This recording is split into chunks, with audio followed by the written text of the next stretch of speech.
Instruktori ma bëri në makinën e autoshkollës.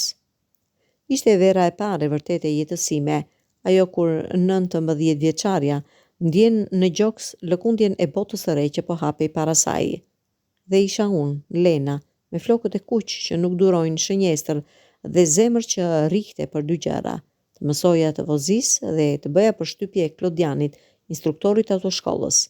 Klodiani, 10 vjet më i madh se unë, me sytë në hije të ullirit që dukeshin si të mbani sekretet e natës dhe një shqetësi në mënyrën e të folurit që bënte çdo udhëzim të tij të tigullonte si një lutje fshet. Ishte nga jugu dhe theksi i butit i i shtonte shkallëzim çdo fjale. Mësimi i parë ishte katastrofë. Më duhet të përpiqesha të fokusohesha në pedalimin e ndalimit, në marshe, në pasqyra, por vëmendja ime ishte e tërë tek mënyra se si duart e tij të mëdha dhe të zbehta rrithnin volanin, si lëvizjet e tij të qeta dhe të sigurta. Lena, tha ai në mësimin e tretë, duke mbaruar një kthes të suksesshme në një rrugicë bërthamake, ti je më mirë se sa mendon, por je tepër në kokën tënde, lëre trupin të mësoj, lëre vetveten. Ai fjalë lëre vetveten më ndoqën. Ajo që unë mendova të ishte një mësim për vozitje, për mua ishte një mësim për jetën. Javët kalonin, bisedat tona në kabinën e ngrohtë të makinës autoshkollës, një Fiat të vjetër të bardhë që mbante erën e kafes dhe të papastërtisë së vjetër, u bën më të gjera. Filluan të flisin jo vetëm për ndalimet në kthes dhe sinjalizimet, por edhe për libra, për muzikën që dëgjonin, për ëndrat tona. Unë i tregova se doja të bëhesha fotografe, por kisha frikë. Ai më tregoi se dikur kish dashur të bëhej muzikant, por familja kishte pasur nevojë për qëndrueshmëri. Mendimi për të ardhmen ndonjëherë na pengon të jetojmë të tashmen, tha ai një pasdite, ndërsa unë përpiqesha të parkoja paralelisht. Shpeshherë Chelsea është të harrosh për sekondën tjetër dhe të fokusohesh në këtë. Ndërsa unë përmirësohesha në vozitje, diçka tjetër po linte midis nesh. Ishte në vështrimet që ndjenim pak më gjatë në pasqyrën e brendshme, në heshtjen e rehatshme që nuk kërkonte mbushje, në një ndjenjë ngrohtësie që përhapej në kabinë sa herë që ishim së bashku. Dita e provimit praktik po i afrohej. Para se të dilnim përsëri në rrugë, Klodiani më mori në një itinerar të ri, në një rrugë malore jashtë qytetit që çonte në një pikë panoramike.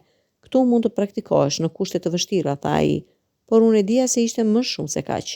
Rruga ishte e përdredhur dhe e thatë, me pamje të makniqme mbi qytetin.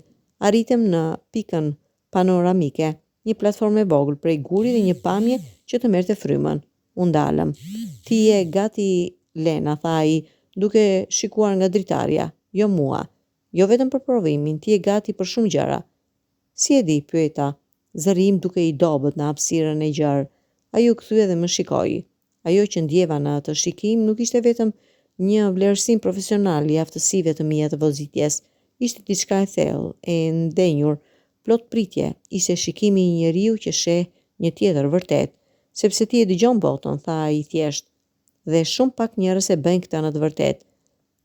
Ktheu në makinë, erdhi koha të fillonim udhëtimin përsëri, por para se të filloja motorin, ndjeva dorën e tij mbi dorën time, duke e mbajtur aty mbi Chelsin.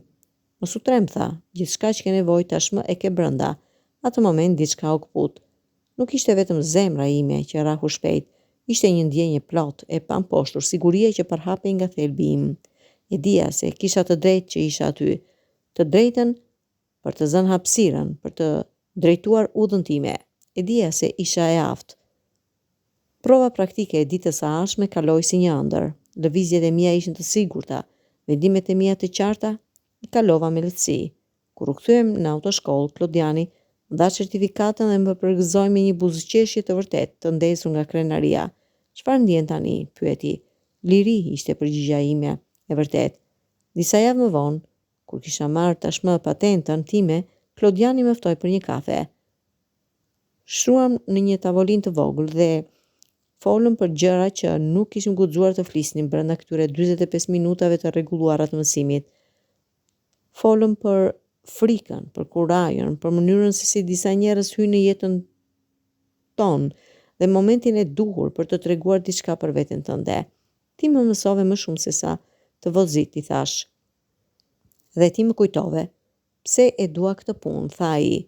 Ti më kujtove se në çdo person ka një udhëtar që pret vetëm një shtytje të vogël për të nisur rrugën.